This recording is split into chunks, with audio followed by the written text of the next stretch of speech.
Why hello there, and welcome back to another episode of Trader Steve's journey across Gielinor to collect as many rare items as he can get his grubby little mitts on. Trader Steve is starting his journey in the Grand Exchange chunk, but for every new rare item he can add to his collection that's worth more than 1 mil, he can unlock a new adjacent chunk, with Trader Steve's ultimate goal, obtaining a quest cape. So finally in the last episode, we have unlocked the city of Privdiniz, but ever since then we've been pretty much stuck here. Now to get the strongest all-round ranged weapon that we can realistically get in the near future, we need to get the Bow of Ferdinand, but this item has so many side requirements and things I hadn't considered. This entire process is taking way longer than I thought. Now to realistically be able to use the Bofa, we need to corrupt it, requiring 2,000 crystal shards.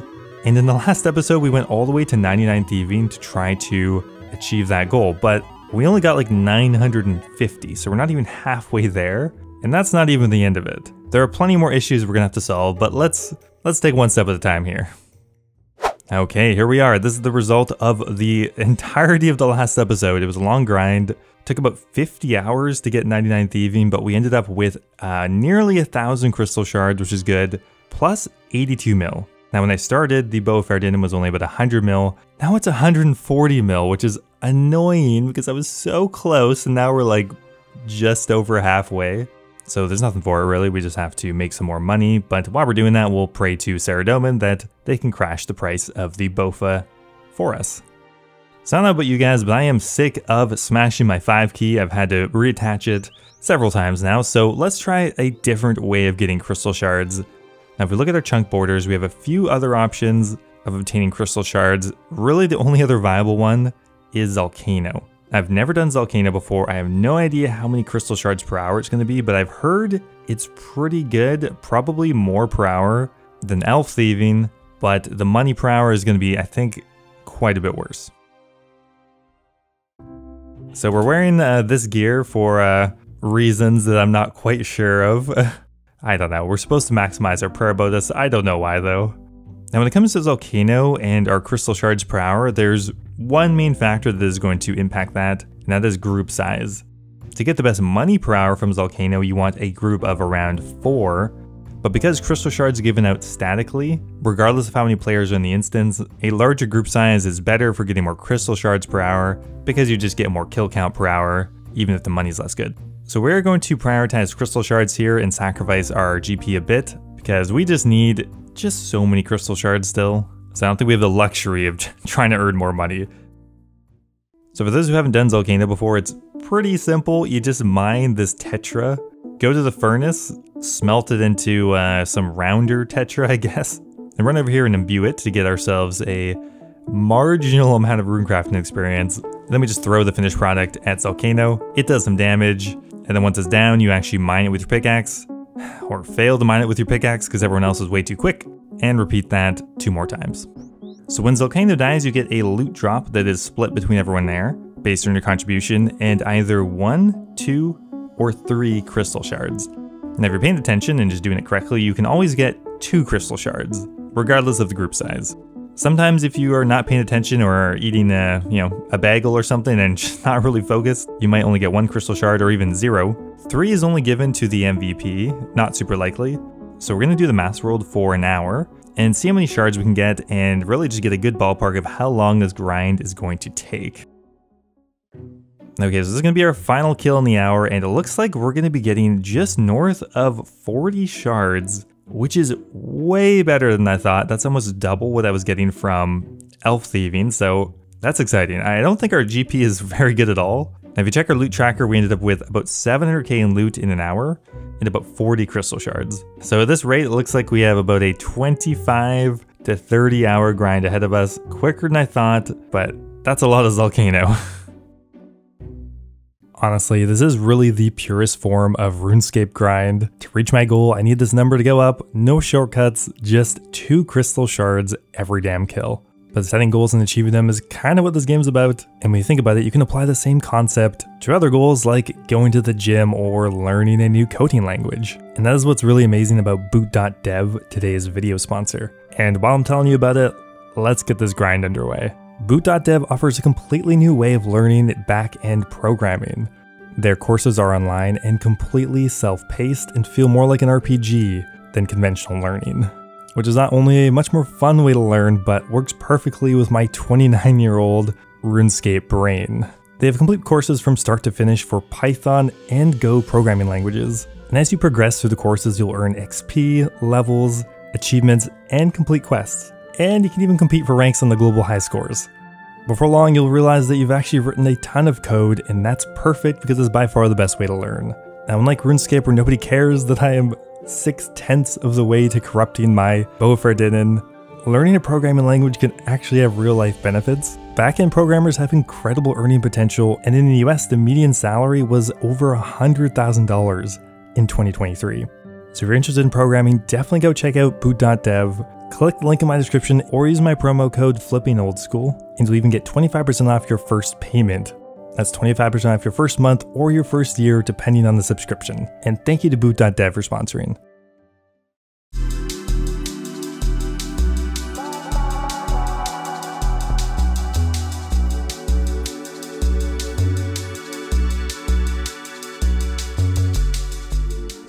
Okay guys, we're checking in at the halfway mark. Now, I've been doing this very much on the side, and Zalcano is an activity that's pretty AFK, but it requires just enough focus that if you are neglecting it for 5-10 seconds, you will get a boulder dropped in your head, and you'll be sent back to Lumbridge, which is annoying. And I probably died 5 or 6 times, but there it is, 1,500 crystal shards. We're about 15 hours in so far.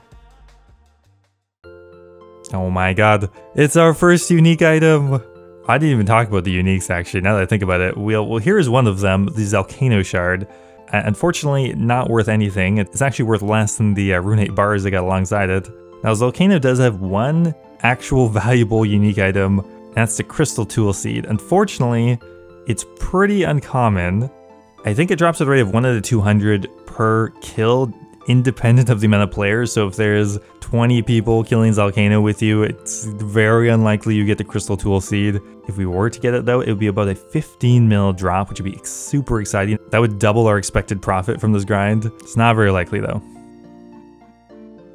Oh my god, did we really just get another Zalcano shard? What is this? Okay, I guess that's cool. Kill count currently is 428. Your kill count rockets up in the mass world, but yeah, our loot potential is pretty low.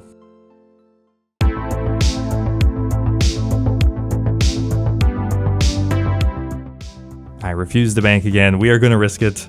We're so close. So 26 HP, 0 food left. There it is. That is going to be 2,000 and, oh, actually exactly 2,000 crystal shards. Okay, apparently we messed that up. There we go. That is done. We now finally have enough crystal shards to corrupt our Boa-Ferdinand that we don't even have yet, but we have the crystal shards and that's important. So here it is, loot from over 500 kills at Zalcano, and the results might surprise you. No, not really, it's pretty average. To be fair, each Zalcano kill is not made equal. We were optimizing for crystal shards, and because of that, our GP and loot suffered.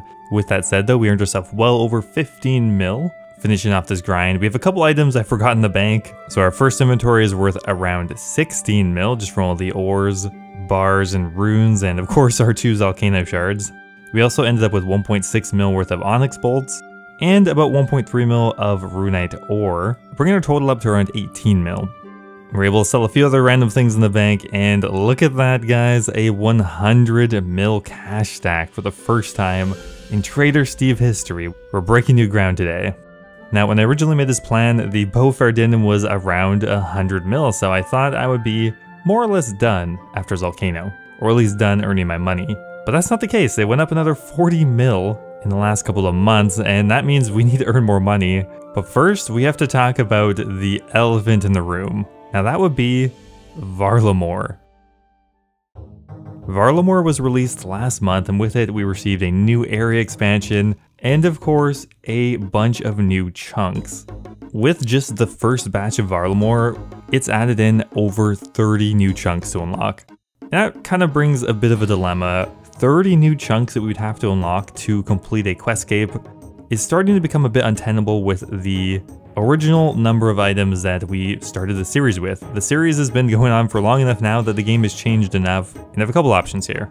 We could A, keep things the way it is, and we probably wouldn't be able to get a quest cape, but I think the fact that we wouldn't be able to get everything done might be interesting. We'd have to make some difficult choices, etc, etc, etc. Option 2 is we add in more items. Now if we look at today's prices for items, there is actually now an additional 50 items that are worth more than $1 mil. When I started, it was less than 350, and now it is 400. For whatever reason, I don't know, but there's a lot of new items. So B, we could add in 50 new items, and we would have more than enough to do Varlamore and probably some more stuff as well. What we're gonna do is something kind of in the middle. What I've decided to do is add in the 20 most expensive items. That will be enough to complete Varlamore, and will mean the cheapest item I'm going to be adding to the list is roughly around 3 mil, and most of them are more than 5 mil, and of course there's a 10 mil item, which is the Third Age Felling Axe. I think this is pretty fair and won't give me like a dozen, 2 dozen, just kind of free chunks around the 1 mil mark, and we'll still keep the goal of a quest cape achievable. So with all that said, here are the 20 new items we're going to be adding in, the majority of those coming from the Colosseum and Perilous Moons, with a few other things mixed in there, like the Third Age Felling Axe. I mean, probably never gonna buy that, but deserves to be on the list. Some Trailblazer reloaded items and a few forestry things as well. Now, I pretty much haven't left Privdinus in the last couple of months, and I think it's time we take a bit of a break from the Elven City. Now, because we need 40 more mil, I think it might be prudent to try to take advantage of one of the best new moneymakers in the game, and one that's not gonna be the best for very long, and that's the Colosseum. Surprisingly, getting to the Colosseum is not actually that hard for my account. I believe we can do it for just 4 chunks. We'll take the bird over to Varlamore after we complete the quest, and from there we just have to go south 1 chunk and east 2. And we'll be at the Colosseum. There's no other requirements. And of course, I have checked this path is required for the Twilight's Promise, no wasted chunks. So I'm really excited to try at the Colosseum and see how much money we can make on a lower level account compared to what, you know, most people will be taking on the Colosseum with. The first step is we need to do Children of the Sun. Pretty much just a free quest point, no chunks required for that, it's just done in the middle of rock.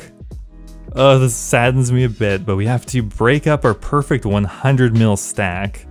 Now for the most part, we're just going to quickly axe off the cheaper items that we added, but I decided we're also going to go ahead and buy ourselves the Blood Moon Tassets, which are not the cheapest item. They're actually 7.4 mil right now, but this is actually a solid upgrade for my account. Previously, we were just using the Obsidian Plate Legs, and probably will buy the entire Blood Moon set as well, even though it's not on my list.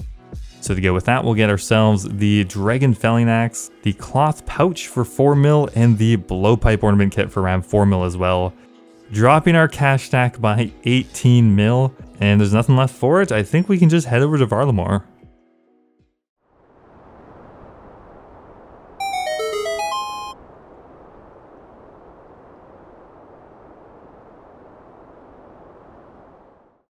So we've just been dropped off in Civitas, and I've spent a fair bit of time in Varlamore on other accounts, and I'm pretty confident that the only really good moneymaker in the city is the Colosseum. So let's head over there.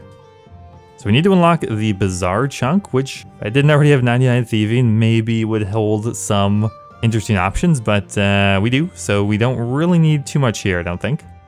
Now this next chunk might just get us access to a charter ship. It's a little hard to tell, which should be convenient for getting here. Beyond that though, nothing too notable here. And finally, the big one, the Colosseum. Now the idea with me unlocking the Colosseum is even if you do not finish it, you can still make a significant amount of money running through the waves and repeating either the first wave, the first couple of waves, or trying to get a unique item. Compared to any other moneymaker I have access to right now, this should be the best one, because just farming the first wave is over 3 mil an hour. And that's better than Elf Thieving, that's better than Zulrah. This is it. Will I gouge my eyes out trying to get this 40 mil, which is now actually 60 mil, right? Likely. So we will probably not just farm the first wave over and over, we'll probably go further, try to get a unique item, because that's just gonna be more fun. So the reward from the first wave is set. You're always going to get 80 Sunfire Splinters. So that's great, that's 60k. But wave 2 can be anywhere from about 10,000 up to 130,000. So my plan is, if wave 2 offers a good reward, we'll do wave 2. If wave 3 offers us a good reward, we'll do wave 3, and so on and so forth. Probably right now our hard cap is maybe wave 5 or 6. We could probably make it further with brews and restores, but I don't want to invest too much money at this point to try to learn the later waves with this setup. Okay, so we finished wave 2 and that offered us 4 Rune Kite Shields. We're definitely going to take that. And it looks like next wave is also offering us a pretty good reward, so we'll carry on to wave 3. Now, thanks to some changes with the unique items, we could theoretically get a unique item as early as wave 4, which means it's definitely possible for me to get a piece of Sunfire Fanatic, albeit not super likely. Okay, here's our first wave 4 completion. We've made it to the Manticores. So this moneymaker is incredibly good, and we're even getting a bit of experience as well. Combat experience, always very helpful. Ooh, Dragon Plate Legs, that would be nice, but I don't think we have the supplies. I don't want to risk my loot either. 425k loot, we'll just take that. Ooh, look at that. 260k worth of Onyx Bolts. You do have a pretty rare chance of getting those from wave 2. I think it's 1 in 70, so we got kind of lucky there. Each wave we complete will offer us a higher potential GP reward, although with the time it takes to do the later waves, it's hard to say what is the optimal money per hour, and that's kind of why we're doing some testing. Look at that though, 430k from just 3 waves. We like that. Oh my god, look at that. 500 Sunfire Splinters. You can get that from wave 4 onwards, and it's not that uncommon. We are risking a fair bit of loot, but we have the supplies to do this wave in theory. So yeah, let's give it a shot.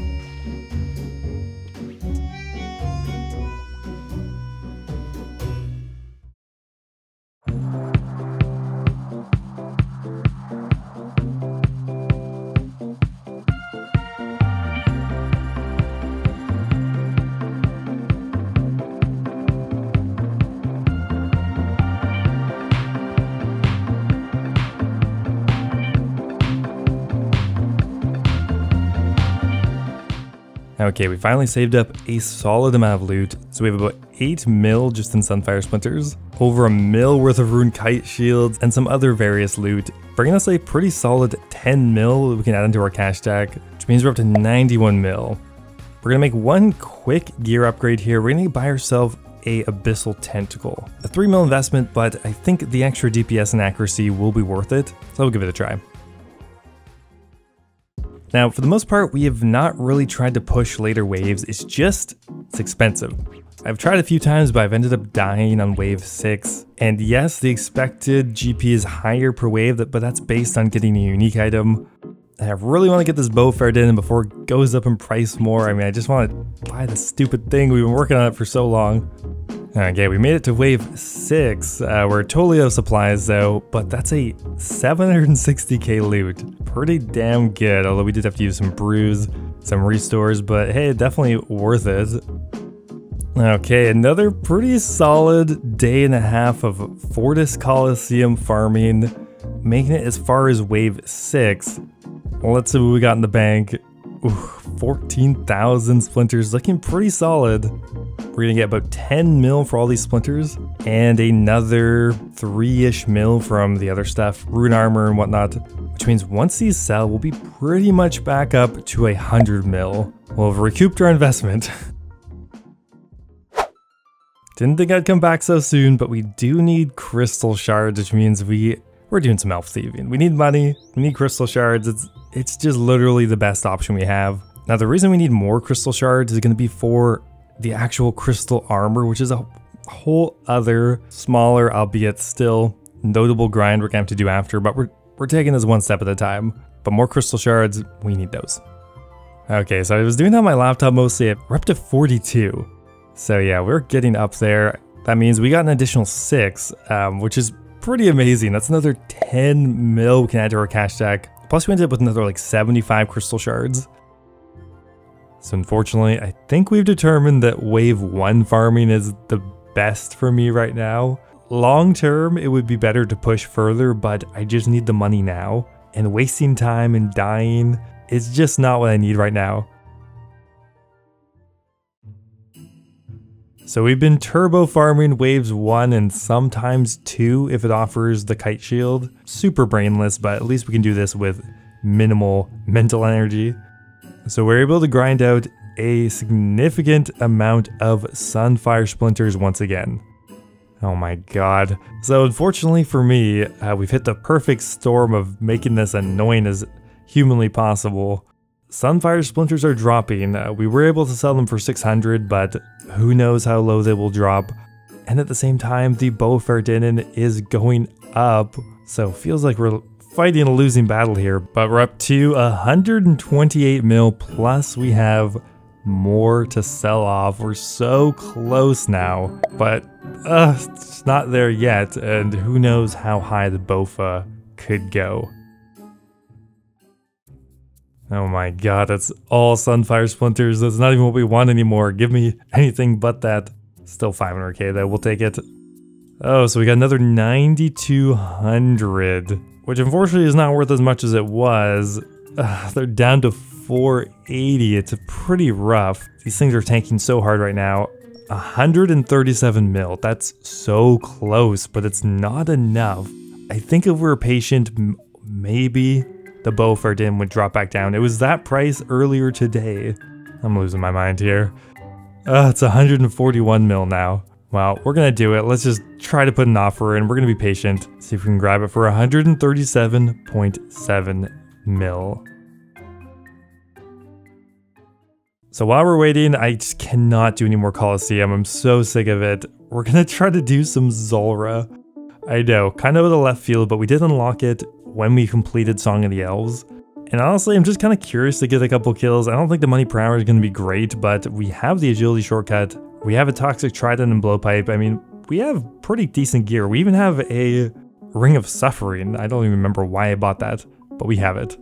Oh my god, the purple condom, not looking great. Everything else though, pretty cohesive. So thanks to our 99 agility, we have the agility shortcut unlocked. Let's just do a couple Zulrah kills.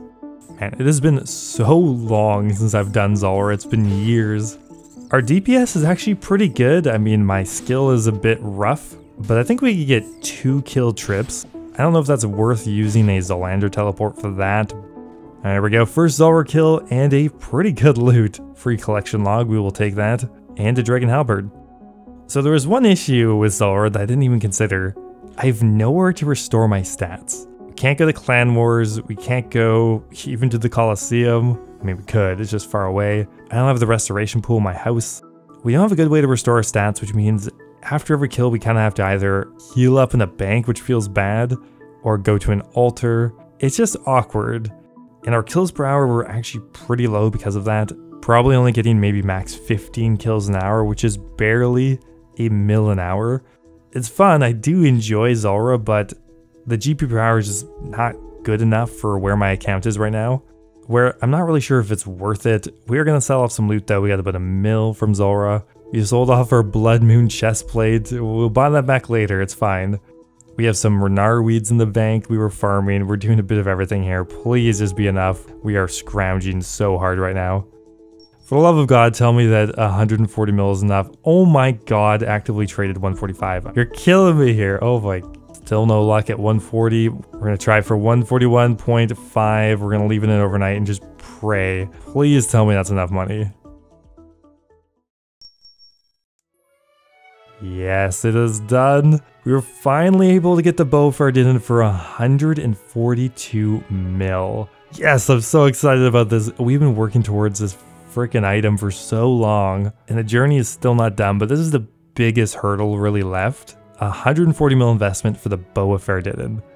Beautiful. So with this is going to be our all-in-one PVM item for a while. There's so many bosses we can kill with it, and ones that we actually have unlocked already, which means as soon as we finish this final laundry list of items, PVM is actually going to be realistic now that we have this item. But we have 3-ish problems left. Problem 1, we need to corrupt this thing, and sure, we have the crystal shards, but we don't have the skill requirements, so we need to get some smithing and crafting levels. Problem 2, we don't have crystal armor. For that, we need more crystal shards and more money. And 3, was there a third thing? I don't know, maybe there wasn't. I think I just like groups of 3. I'm sure there's another issue, but that's gonna have to wait till next time where we're gonna finally finish off this Elven saga and put this weapon to use. Thanks for watching, guys, and I'll see you next time.